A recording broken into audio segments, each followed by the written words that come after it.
माझं नाव दीपक दिनकर परब.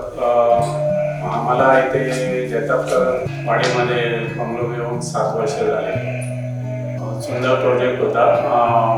प्रथम दर्शनीच आम्ही प्रेमात पडलो या प्रोजेक्टच्या आणि आमच्या रिलेटिव्हमध्ये अजून 2 जण याच याच्यामध्ये राहतात. त्यामुळे त्यांचं आम्ही बघायला आलेलो आणि आम्हाला पहिल्यांदाच याचं कन्स्ट्रक्शन चालू होतं आणि आम्हाला एरिया आणि सुंदर वाटलं म्हणून आम्ही याच्यामध्ये प्रोजेक्टमध्ये आमचं नाव आणि अभिजित कडून पण आम्हाला खूप चांगलं सहकार्य मिळालं. सेफ्टीच्या दृष्टीने एकदम सुरक्षित असं हे आहे. ते काही म्हणजे आम्ही आता 7 वर्ष राहतो, आम्हाला इथे 7 वर्षामध्ये कुठचाही प्रॉब्लेम वगैरे काही झालेला नाही. डॉक्युमेंटेशनच्या बाबतीत काही नाही. म्हणजे आम्हाला बिल्डरकडून एवढं सहकार्य मिळालं की म्हणजे कुठचं बँकेत आमची कामं होती तिकडे पण त्यांचा पिकअप ड्रॉप होता. आम्ही प्रोजेक्ट बघायला आलो तर आम्हाला त्यांचं अकोमोडेशन वगैरे पण त्यांनी अरेंज केलेलं. परत आम्हाला सगळं म्हणजे हॉटेलमध्ये पण राहायला अकोमोडेशन त्यांनी अरेंज केलेलं, जेवणाची वगैरे व्यवस्था सगळं बिल्डरकडून आम्हाला पूर्ण सहकार्य मिळालं. सगळं स्मूथली प्रोसेस एकदम स्मूथ आणि डॉक्युमेंटेशनच्या बाबतीत बँकेच्या बाबतीत एकदम स्मूथ झालं.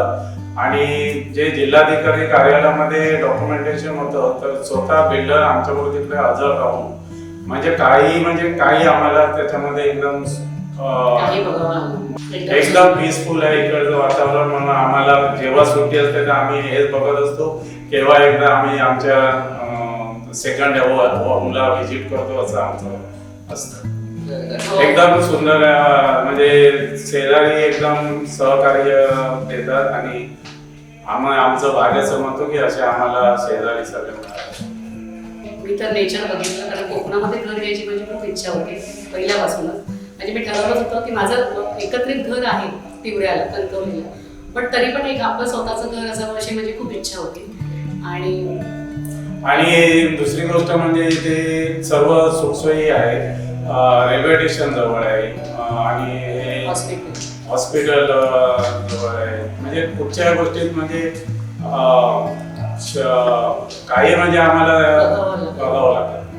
हो नक्कीच आम्ही कोणाला रेकमेंड करू कारण इथे तुम्ही या, इकडचं लोकेशन बघा. आता हे उदाहरण आमच्यामध्येच आहे कारण माझ्या बहिणीने पहिला इथे बंगलो घेतला, तिने रेकमेंड केलं म्हणून आम्ही आलो. आमच्या बंगलोमध्ये आई बाबा राहिले, आई बाबांना आवडलं म्हणून आई बाबांनी पण बंगलो घेतला.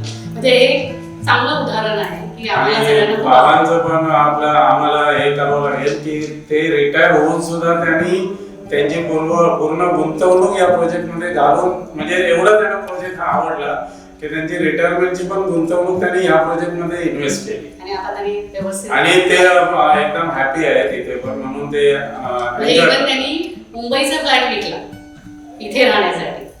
म्हणजे त्याच्यावरच क्लिअर होतं की आम्हाला कितपत हा प्रोजेक्ट आवडला.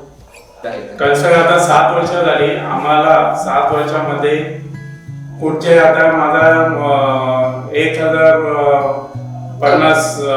1450चा एरिया आहे. 1450च्या एरियामध्ये आता 7 वर्षाचे पावसाळे 7 वर्षाचे उन्हाळे गेले पण कुठच्याही कोपऱ्यामध्ये कुठच्याही भिंतीमध्ये आम्हाला अजून एक पण कुठे लिकेज वगैरे सापडलेलं नाही. म्हणजे एवढं कन्स्ट्रक्शन एवढं स्ट्रॉंग आहे की सुंदर.